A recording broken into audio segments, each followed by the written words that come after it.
Tá, vamos no de terra, né? O INCRA paga o dono da fazenda. Isso. Quando acontece a invasão, no caso. Invasão, fala? Pode chamar o que quiser, pode chamar de invasão. Ocupação. Não, se não for agressivo. Porque é o seguinte, quando tem força física, aí é invasão. Quando ele só chega lá e é pacífico, isso seria uma ocupação. Ou não é isso? Não, é ideológico. Eu sempre chamo de ocupação. Uhum. E quem é contra, eles chamam de invasão. Entendi. Entendeu? Não é... Quando é uma coisa que eu não concordo, aí eu falo também, tá invadindo... Eu sou contra invadir casa. Claro, invadir quarto. Claro. Ninguém normal é a favor. Então, invasão é mais do que um termo técnico, é um termo ideológico. Se você é a favor, você vai falar de ocupação. Se você é contra, você vai chamar de invasão. Sim. Mas você acha que o dono daquela terra nunca perde, então? Por que às vezes ele evita essa ocupação? O que é de ruim pra ele que ele tenta chamar algum militar? Ó, tá ocupando lá, vai lá, tira o pessoal ali. Essa é uma pergunta subjetiva, mas eu vou tentar responder do meu ponto de vista. Eu já escutei palestra, eu vi isso em algum livro, que a propriedade rural, principalmente, só tem, assim, comparação, só dá para explicar parecido com o que você sente pela sua esposa ou pela sua mulher. O amor, o ciúme que você tem é tão grande que você mata por ela. A propriedade está quase ligada à sua alma. Você sente um pouco isso na sua casa, se você tiver uma fazenda vai ser a mesma coisa. Então, primeiro, é uma questão subjetiva do cara. O cara não quer que invade, não quer vender. Eu achava que não pagava bem. Pô, os caras não querem porque eles não devem pagar bem. Tanto paga bem que existem advogados dos fazendeiros que ficou rico intermediando negociação no INCRA. Tem fazendeiros que estimularam invasões. Tem uma galera de advogado que... Porque paga bem. Mas precisa desse advogado para negociar com o INCRA, assim? Por que ele entra? É demorado o processo? Não, é o seguinte, quando o MST nasce, as ocupações foram extraordinárias. Ocupa, não consegue tirar, o INCRA vai e desapropria. Conforme os movimentos vão crescendo, os fazendeiros vão se articulando. O DR, o DPR, e eles começam a fazer uma disputa judicial. O INCRA faz uma vistoria e fala, essa área aqui realmente é improdutiva, porque tem 5.000 hectares e tem só tantas cabeças de gado, tanto de café, ela é improdutiva. Bate o carimbo aqui. O fazendeiro contrata um advogado e contrata um agrônomo.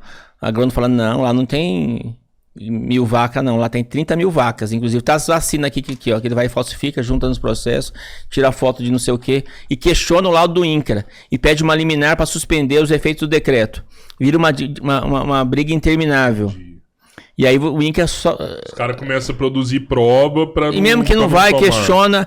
Porque a desapropriação, ela tem essa peculiaridade. Ela não é administrativa. Ela depende de um juiz homologar o que o INCRA faz. Então isso necessariamente... O MST invadiu, ocupou, brigou, o INCRA fez o laudo, é realmente improdutiva. O INCRA tem que mandar isso pro judiciário, pro juiz homologar para depois emitir a posse pro INCRA. E a maioria das vezes que é barrado é pelo sentimento de posse do dono. Não, e de dinheiro também, e de dinheiro. Eu não quero só 2 milhões, eu quero 20 milhões. A terra é minha. Mas aí o cara supervaloriza, no caso, a terra. E a disputa... O INCRA paga realmente o que vale ali, tem uma... às vezes tem um critério de avaliação. Tem, mas às vezes tem que pagar mais, porque senão não sai, as famílias já estão morando, não tem uma expectativa. Então o INCRA chega até a pagar mais do que às vezes a avaliação. paga mais com autorização do juiz. Mas me fala uma coisa aqui. Você tem lá uma área, sei lá, mais de 300 hectares, e ela não é produtiva, e aí sim ela é ocupada. Mas, vamos entender, ela não é produtiva uma parte. Porque eu imagino que toda propriedade rural, uma pequena parte dela acaba sendo produtiva ou não. Né? Ou no máximo, enfim. Como é que decide a parte que vai ser ocupada? Porque talvez essa seja a briga. Porque ninguém vai querer pegar a parte ruim que tá... tem uma 300 hectares ali, tem uma parte que vai estar formada, que está produzindo. E uma parte não. Mas você entende? Não adianta também você dar para... Vamos pensar para um cara que fez a ocupação, uma parte de terra que não está pronta para produzir, Porque demanda de investimento para você produzir a terra. Na terra plantando tudo dá, não é assim não. Tem que ter investimento sim, porque se você só plantar uma mandioca lá, daqui um ano ela nasce, mas como é que o cara vive um ano sem esperar a mandioca nascer? Ou se for fazer uma lavoura de milho, tem que ter um investimento sim, porque senão não produz. Não é tão simples assim não.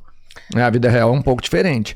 Que parte é que vai ficar para eles? Não, assim, então, vamos imaginar essa aqui, a Ezequiel dos Reis ou Bom Jardim. Eu não sei o tamanho do Ezequiel dos Reis, mas vamos botar aqui 10 mil hectares. Não era bom, hein? 10, um tamanho... Pelo que eu lembro, a terra não é muito boa para agricultura. Tanto é que foi tem morros e a qualidade da terra também não está pronta para produzir. Mas vamos imaginar que lá, dos 10 mil hectares, ele usava 500 hectares. 10 mil, usava 500 hectares para produzir. Tinha um gado lá, um pasto. O INCRA vai fazer uma regra de 3 dos 10 mil hectares. Se for desapropriado, vai desapropriar tudo. Não vai desapropriar só o que não está produtivo. Se ele tinha 10 mil, ele tinha que estar fazendo aquela terra servir o Brasil em 10 mil hectares. E deve ter acontecido uma coisa parecida, porque ela foi desapropriada e já é hoje para fins de reforma agrária. O que vai acontecer na hora de pagar? O INCRA vai pagar à vista as cercas, vai pagar à vista a sede da fazenda, e se estiver lá o eucalipto, o café, vai pagar também o café que está produzindo. Então isso é uma novela. Resolveu essa novela, desapropriou, o INCRA pagou, vai ser para fins de reforma agrária. Aí tem uma outra novela. Técnicos vão fazer uma análise do solo, vão fazer uma análise da aptidão do mercado. Vai saber quantos hectares de terra vai ficar para cada família. Vai desenhar as ruas lá dentro, vai definir onde vai ficar lá o poço de água, vai fazer um sorteio, qual lote vai ficar em cada família. Sorteou. Às vezes esse processo de sorteio, divisão de lote, já o referenciamento demora 2, 3 anos. O cara já passa 5 anos acampado na beira da estrada para lutar. Consegue. É uma burocracia, é uma novela, é um sofrimento. Mas o cara consegue. Esse aqui, lote aqui é meu. Ele tem direito a um recurso para fazer a casa. Isso é meio que a fundo perdido. Ele tem uma parte de Pronaf para fazer a cerca, outra parte para fazer o gado. Aí quem sobreviveu até aqui, porque muitas vezes o cara tinha um Chevette velho, tinha um Fusca, tinha não sei o que, vendeu e estava esperando. Acabou o dinheiro e começa a fazer dívida na venda.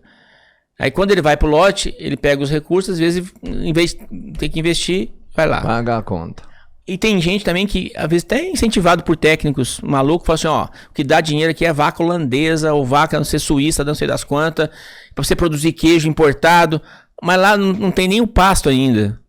E a região não é propícia para aquele tipo de gado. O cara compra o gado errado, perdeu tudo, vende o lote outra vez.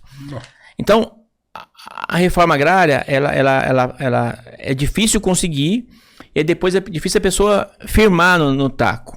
Geralmente dá certo aquela família que já tem experiência na roça, que é da região, já conhece a cultura, que tem a sabedoria de primeiro fazer a casa, de não fazer dívida, de saber que você tem que fazer a cerca primeiro, criar o pasto para depois comprar o gado e não o contrário. Você tem que saber, o sujeito que é muito trabalhador, tem que ter alguém na família que sabe vender, que sabe comercializar, e que ao mesmo tempo consegue lutar para levar a internet para lá, energia para lá, que é outra novela. Então a reforma agrária ela é uma política importantíssima, mas ela é um parto, porque a estrutura histórica do Brasil... A maioria das vezes dá errado. Não sei se é a maioria, é muito difícil dar certo. De vingar a família ali, né? Tem tudo para... Mas não é só com eles. Quantos agricultores familiares em Araguari que já tem a terra, estão produzindo, e é uma peleja para conseguir. Quando ele planta, às vezes não chove. Quando chove, choveu para todo mundo, o preço do produto é mais barato. Quando tá tudo certo, a estrada não tá boa para vender. Entendeu? Então, a vida do agricultor familiar é muito difícil. É muito difícil. E é isso que eu acho que o governo Lula agora, e o MST, mais do que política de assentamento de reforma agrária, ele quer que o governo Lula priorize investimentos para a agricultura familiar, que vão desde o acesso à terra quando precisar, mas assistência técnica de qualidade, empréstimo subsidiado igual tem para os ricos, criar políticas de incentivo de cooperativa, não para ser socialista, é para ter um trator conjunto, ter um tanque de expansão conjuntamente, para ajudar a comprar agrotóxicos quando for o caso, junto, ou produzir agroecologicamente, mas pensar em mercados mais próximos. Então, hoje o desafio não é para fazer exatamente a reforma agrária só, porque o número de assentados é muito pequeno perto da quantidade de pequenos agricultores do Brasil. É você valorizar essa classe que nunca foi valorizada. Pensar em políticas tecnológicas, de fazer trator. Só tem trator para grande. Por que você não pensa num trator parecido uma moto, uma coisa adaptada para agricultura familiar?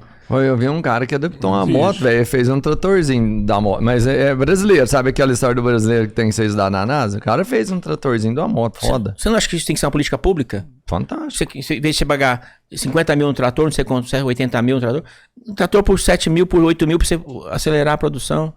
Você já viu falar em políticas para cuidar de estrada vicinal? Não tem. O prefeito faz quando sobra dinheiro. Então o governo federal tem que... O que é estrada vicinal? Estradas de terra para você chegar nas suas pequenas propriedades. Arrumar a estrada. Eu vou te falar, assim... Eu nunca vi, tirando... Não vou nem... Eu ia cagar o negócio que já... Eu nunca vi uma fazenda, por exemplo, não aqui na região, por exemplo, que você vá lá o ano todo e fala assim, não, que estrada boa. Não, nunca tem mesmo, não. Entendeu? Quando tem, é porque tem um cara que tem recurso próprio. Assim, ele foi lá, arrumou um tratorzinho e ele mesmo deu uma aradazinha ali, sabe? Deu uma nivelada, porque amigo do prefeito, esquecido. mandou uma patrola lá. Irmão. Mas é isso, sabe? Assim. E tem coisa mais importante do que isso. Você estimular a produção agroecológica, garantir que esse pessoal venda os seus produtos. Então, eu acho que isso é uma política de Estado importante. É você pensar no país, você não pensar só no grande fazendeiro. Porque a commodity subiu e a Bolsa de Valores não sei o quê, e o Brasil ganhou tanto. Isso é quase que ficção, né, bicho? Não estou dizendo que isso não é importante, mas é mais importante arrumar as estradas dos municípios.